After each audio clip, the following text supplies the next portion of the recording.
right, so okay, here go the 2 volunteers, and hopefully one day they become board members of the Legacy Collaborative because they do so much. So we have Miss Connie Jones, and we have Miss Alma. What's your last name, Miss Alma?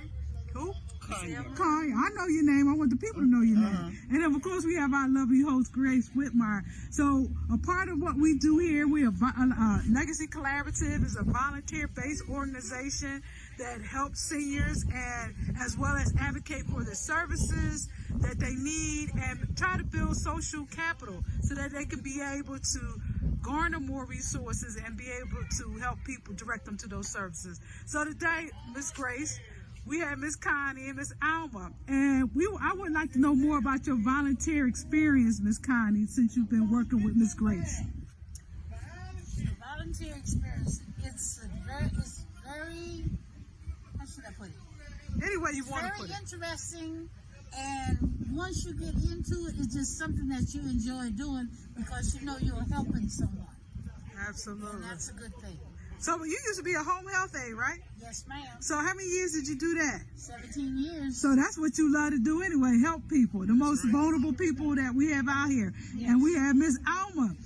Can you tell me about your experience working with Miss Grace and volunteering for the Legacy Collaborative and also being one of my first volunteers back in 2013? So tell me a little bit about your experience. Volunteer is important to me, and Miss Grace is a nice person to work with.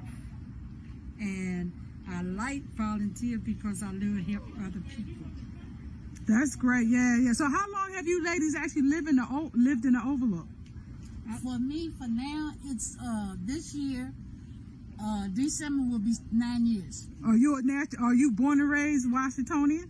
No, Carolina. Okay, what part of North Carolina? I'm South Carolina. South Carolina. I'm down by Columbia, like 43 miles from Columbia, South Carolina. What's the name of that small town? The small town is named Sally Wagner, South Carolina. I couldn't find it. I couldn't find it to save my life. You can find it. It's easy to find. Okay. Sally is one that always had the chilling strap.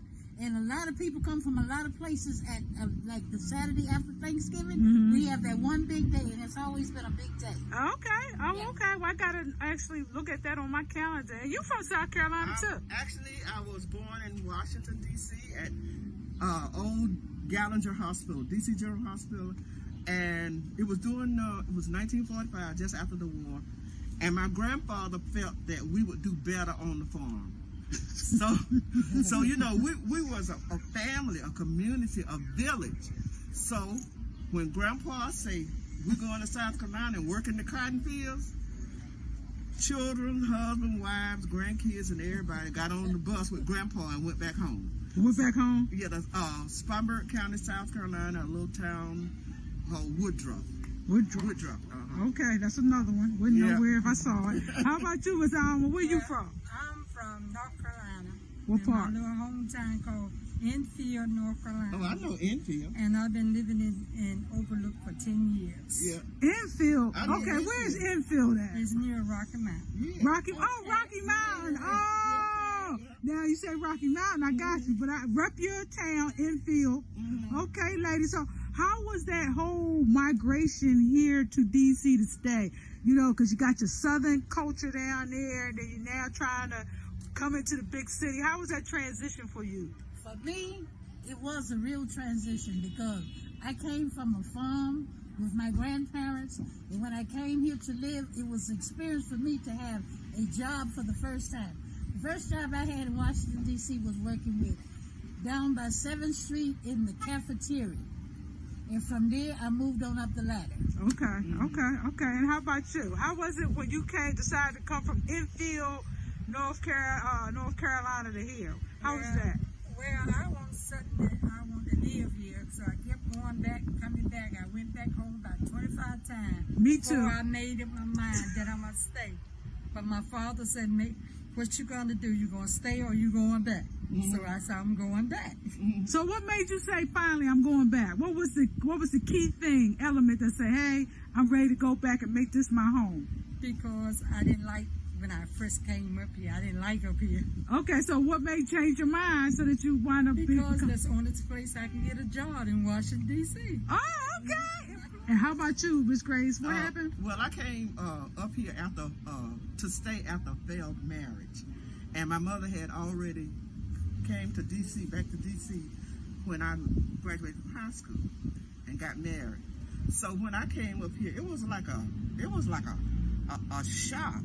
And if you all remember the old Dean Avenue, which is Nanny Burrow Avenue now, Nanny Helen Burrow, boy, that was the biggest street I had ever seen. And I was crossing the street, and I was standing on the curb, and I would take off right. And it was just, oh my goodness, it was just. And then you going up the street and cars coming this way, cars coming that way, and I didn't know that they had to make a left or a right turn, right? I'm in the car hollering because I thought they was gonna collide. I thought it was gonna be a head-on collision. Wow. That's how green I was. Yeah, that was green. That was really green. So all you ladies, from what I get from you guys, that's similar, is that y'all used to community and family.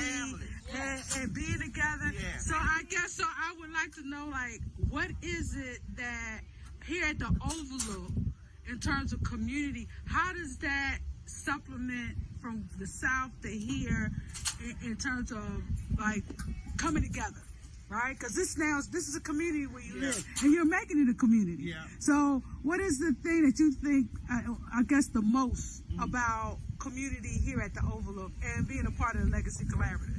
One thing is roots, because a lot of people here are from the South. Okay. So we know the struggle.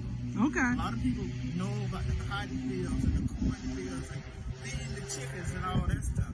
So that makes us a community, a village, like the one we had in South Carolina. Okay. Yeah, Okay. So, and everybody, hey, everybody's real friendly and helpful and stuff. So that helps a lot. So what do you think about community, the sense of community you have at the Overlook and the things that you do? Is it, I know it's not home, but how have you been able to adjust to make this part of your community? You. Oh.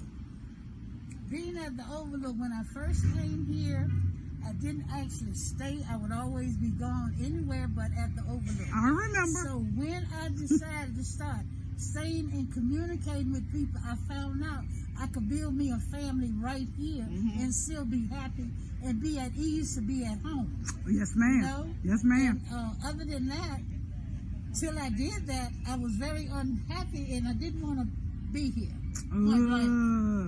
But I found out that I worked it out for myself that I do like being here. Okay, how about you? How have you adjusted and made this part of your community, Well, Miss when Alma? I first came here, I liked the place. I fell in love with the place, and to saying that this is the only place I want to be, because I have my freedom in this place. And we're well kept up place. Everybody liked this place. Yeah. And Grace Numbers became like a family to me because we work together all the time.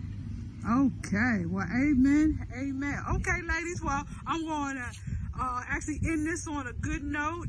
This is the end of Volunteer Month, National Volunteer Month, and I want to let you ladies know that I appreciate you. You do a superb job. Even though I'm not here, y'all still got my programs running. Well, they're your programs. And I hope y'all enjoy your meals this evening. We will. Okay, Thank you. You're welcome.